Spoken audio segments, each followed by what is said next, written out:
লীগ 96 সালে যখন ক্ষমতায় আসলো, আমরা 97-98 সালে দেখলাম যে বাংলাদেশের ইতিহাসের সবচেয়ে ভয়ঙ্কর শেয়ার বাজার লুট এবং ধস নেমেছে। লক্ষ লক্ষ পুঁজিবাজারে বিনিয়োগকারীরা শুধু ক্ষতিগ্রস্ত হন নাই, আমরা তখন পত্রিকায় পড়েছি যে একের পর এক ক্ষতিগ্রস্ত বিনিয়োগকারীরা ফ্যানের সাথে গামছা এবং রশি ঝুলিয়ে আত্মহত্যা করেছেন। ঠিক একইভাবে আমরা দেখেছি 2009 সালে দিল্লির সমর্থন নিয়ে এই ফ্যাসিবাদীরা যখন ক্ষমতায় আসলো, তার 1-2 বছরের ভিতরেই আবার শেখ পরিবারের ফ্যাসিবাদীদের আচার আচরণ ওই তালাকের সম্পর্কের মতো করে ফ্যাসিবাজারে করোনার মতো করে ঢুকে গেল এবং বাংলাদেশের প্রত্যেকটা শেয়ার মার্কেটকে করোনা ভাইরাসের মতো আক্রান্ত করে দিল। যেভাবে বাংলাদেশকে তারা গত 16 বছরে করোনা ভাইরাসের মতো আক্রান্ত করে লুটে পুটে ছিন্নমূলের মতো করে ছেড়ে চলে গেছে, ঠিক একইভাবে এই 33 লক্ষ পুঁজিবাজার বিনিয়োগকারী পরিবারকে রাস্তায় বসিয়ে দিয়ে বছরে বছরে $16 বিলিয়ন করে লুটপাট করে ইউরোপ আমেরিকাতে হাজার হাজার কোটি টাকা দামের সম্পত্তি, বাড়ি গাড়ি, টেনিস কোর্ট তৈরি করেছে।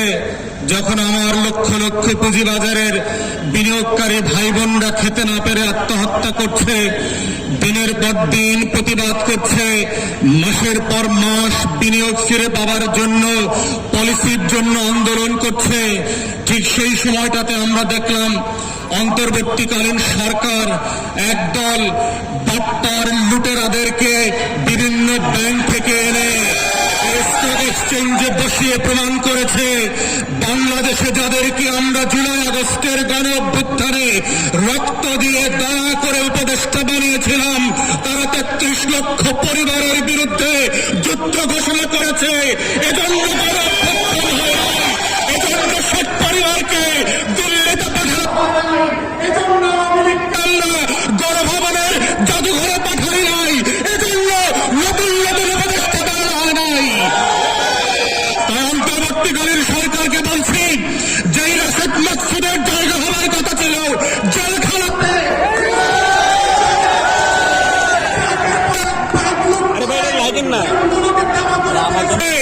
33 লক্ষ মানুষের অভিভাবকত্বের দায়িত্ব এই ডাকাতের হাতে আপনারা কিভাবে তুলে দিলেন? এই টাকা হবে গণমানুষের সিদ্ধান্ত হতে পারে না।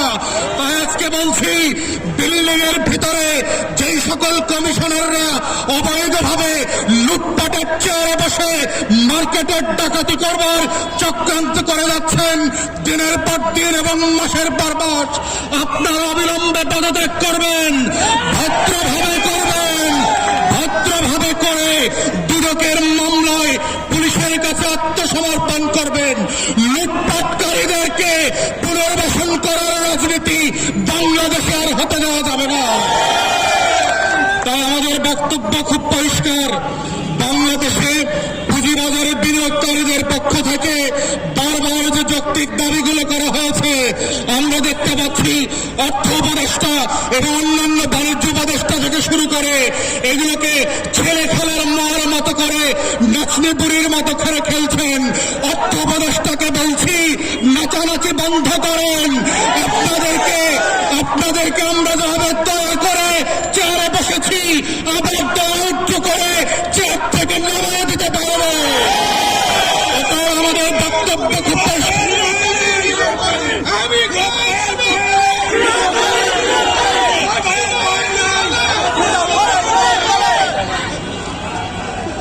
আমরা খুব পরিষ্কার করে অন্তর্বর্তীকালীন সরকারকে বলছি, যেটা বারবার করে বলেছি, 33 লক্ষ পরিবার এবং বিনিয়োগকারীর পক্ষ থেকে আপনারা অবিলম্বে একটা স্বাধীন তদন্ত কমিশন করবেন। চোর ডাকাতদেরকে আত্মীয়তার সম্পর্কের ভিত্তিতে না, চুরির ভিত্তিতে জেলে পাঠাতে হবে, ডাকাতির ভিত্তিতে জেলে পাঠাতে হবে, দুদকের মামলার ভিত্তিতে জেলে পাঠাতে হবে। শত শত হাজার হাজার কোটি টাকা লুটপাটের ভিত্তিতে এই রাশেদ মাকসুদকে জেলে পাঠাতে হবে। আমরা দেখলাম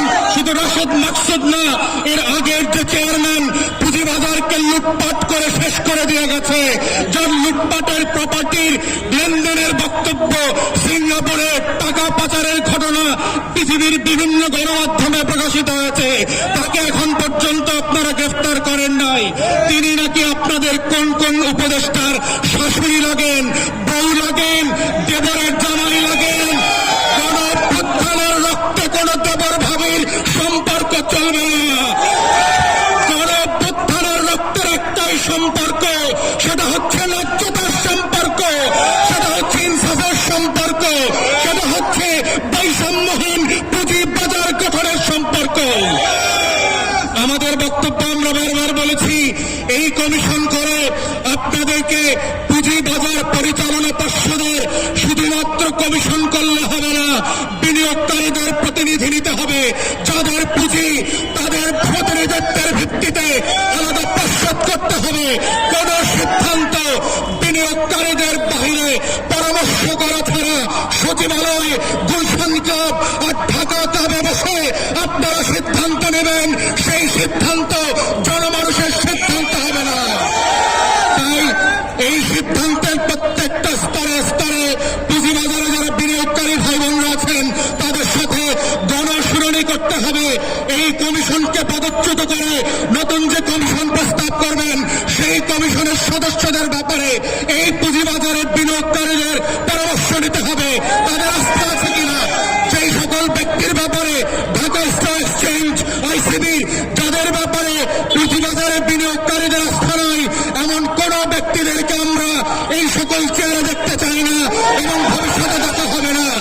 যদি আপনারা সত্যিই পুঁজিবাজার সংস্কার টাস্কফোর্স করে থাকেন, এই টাস্কফোর্সে বাটপাটদের নাম দেখতে পাচ্ছি কেন?